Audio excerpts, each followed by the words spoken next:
최근 한 배우의 조상을 둘러싼 논란이 커지면서 뜻밖의 장소가 함께 주목받았습니다. 전라남도 고흥 앞바다에 있는 작은 섬 소록도입니다. 논란에는 두 명의 의사가 등장합니다.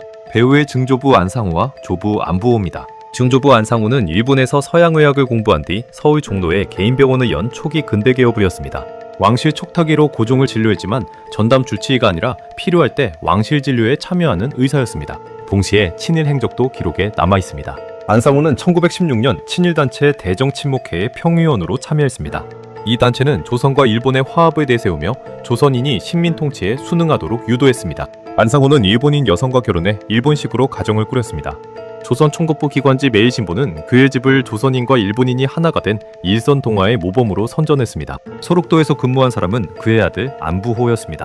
언론 보도에 따르면 안부호는 해방 후인 1949년부터 소록도에서 한센병을 연구하고 환자를 진료했습니다. 친일단체에 참여한 증조부와 해방 후 소록도에서 근무한 조부, 두 사람의 이력이 한꺼번에 알려지면서 소록도라는 이름도 빠르게 퍼졌습니다. 그런데 소록도는 왜 친일과 인권 침해의 역사에서 계속 등장하는 걸까요? 시간을 1916년으로 돌려보겠습니다. 조선 총독부는 소록도에 한센병 환자를 수용할 소록도 자해의원을 세웠습니다. 이름만 보면 가난한 환자를 돕는 병원처럼 들립니다. 하지만 소록도가 선택된 가장 큰 이유는 따로 있었습니다. 육지와 가까워 식량과 건축자재를 나르기 쉬웠고 바다로 둘러싸여 환자의 이동과 탈출을 막기에도 편리했습니다. 병원 부지를 만드는 과정에서는 원래 살던 주민들의 집과 토지가 강제로 정리됐습니다. 그 자리에 한센병 환자를 육지사회와 떼어놓을 거대한 격리시설이 들어섰습니다. 병원 안에는 진료실만 있지 않았습니다. 환자구역과 직원구역이 철저히 나뉘었고 감금실과 교도소, 검시실과 화장장까지 설치됐습니다.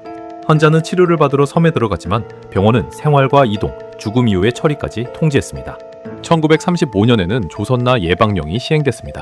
경찰과 행정기관이 한센병 환자를 찾아 격리시설로 보낼 수 있게 만든 법입니다. 거리에서 생활하던 사람은 물론이고 가족과 함께 살던 환자도 소록도로 보내졌습니다. 환자에게 입원 여부를 묻는 절차는 없었습니다. 한번 섬에 들어오면 자유롭게 집으로 돌아가기도 어려웠습니다. 병원 규칙을 어기면 감금실에 갇히거나 폭행당했습니다.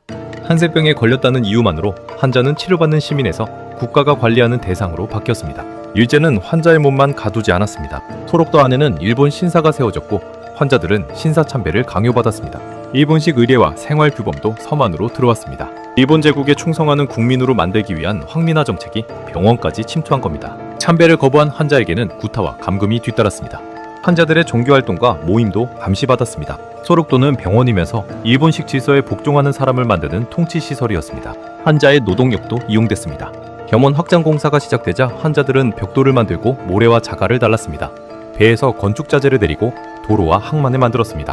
병동과 직원관사를 짓는 일에도 투입됐습니다. 치료받으러 끌려온 환자들이 자신을 가둘 병원과 도로를 직접 만들 셈입니다. 중일전쟁과 태평양전쟁이 이어지자 상황은 더 가혹해졌습니다. 식량은 줄었고 노동은 늘었습니다. 환자들은 농사와 축산에 동원됐고 소나무에서는 전쟁 물자로 사용할 송진까지 채취했습니다. 정리된 환자의 노동력이 일본의 전쟁 수행에 이용된 것입니다.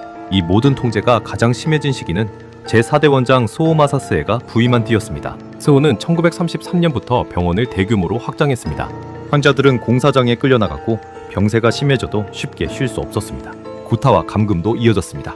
폭행을 견디지 못하고 탈출하다 목숨을 잃는 사람까지 나왔습니다. 소호는 섬 안에 자신의 동상도 세웠습니다. 그리고 매달 보훈감사일마다 환자들을 불러 동상 앞에서 절하게 했습니다. 일본 신사에 절하던 환자들이 이제 병원 원장의 동상에도 고개를 숙여야 했습니다. 1942년 6월 동상 참배 행사가 열린 날이었습니다.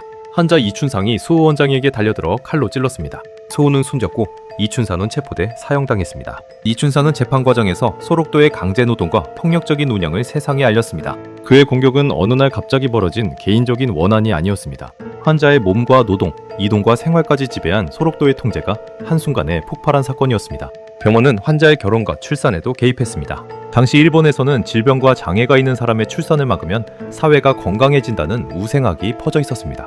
한센병이 자녀에게 유전된다는 잘못된 믿음도 여기에 힘을 보탰습니다. 소록도에서 남녀 환자가 결혼하고 함께 살려면 남성이 단종 수술을 받아야 했습니다.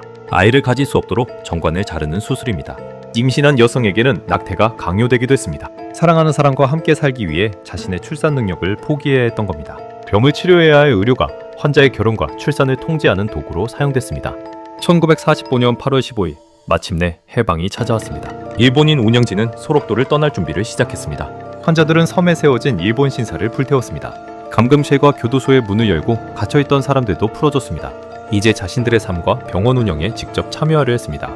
하지만 해방의 기쁨은 일주일도 이어지지 못했습니다. 병원 운영권을 두고 환자 대표와 직원 측이 충돌했습니다. 직원 측은 무장한 치안대를 끌어들였습니다. 환자 대표 90명 가운데 84명이 살해됐습니다. 식량을 싣고 바다에서 돌아오던 환자 간부들까지 총격을 받았습니다.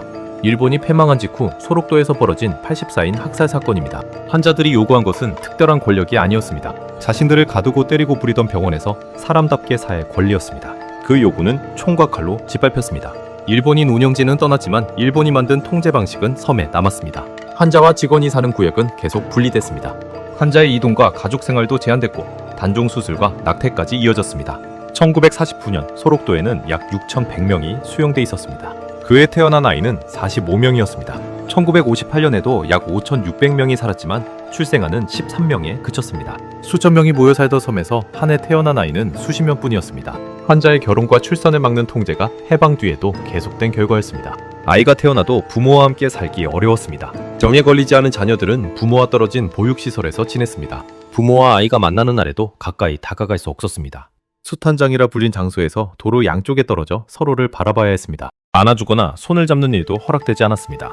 그렇게 가족은 병이 아니라 제도에 의해 갈라졌습니다. 오늘날 한센병은 약으로 치료할 수 있습니다. 치료를 시작하면 전염력도 빠르게 사라집니다. 악수하거나 함께 식사하고 옆에 앉는 일상적인 접촉으로 쉽게 옮는 병도 아닙니다. 하지만 차별은 치료약보다 훨씬 늦게 바뀌었습니다. 병이 나은 사람도 가족에게 돌아가기 어려웠고 취업과 결혼, 거주에서 밀려났습니다. 피해자들은 수십 년이 흐른 뒤 국가를 상대로 단종 수술과 낙태의 책임을 물었습니다. 법원도 국가가 환자의 몸과 출산을 통제한 행위를 중대한 인권 침해로 판단했습니다. 최근의 조상 논란은 두 의사의 이름을 다시 세상에 불러냈습니다. 증조부에게서는 친일단체 참여와 일선동아 선전의 기록이 확인됐습니다. 조부는 해방 후 소록도에서 한센병 연구와 진료에 참여한 것으로 보도됐습니다. 하지만 소록도의 역사는 한 집안의 족보보다 훨씬 넓고 무거웠습니다. 강제경례와 신사참배, 황민화와 전쟁 동안 단종과 낙태가 섬 전체를 지배했습니다. 일본이 떠난 뒤에도 그 통제 방식은 곧바로 사라지지 않았습니다. 한센병은 약으로 치료할 수 있게 됐습니다. 이제 남은 일은 병든 사람을 가두고 삶을 빼앗았던 역사를 정확히 기억하는 것입니다. 질병보다 오래 살아남은 차별은 저절로 사라지지 않습니다.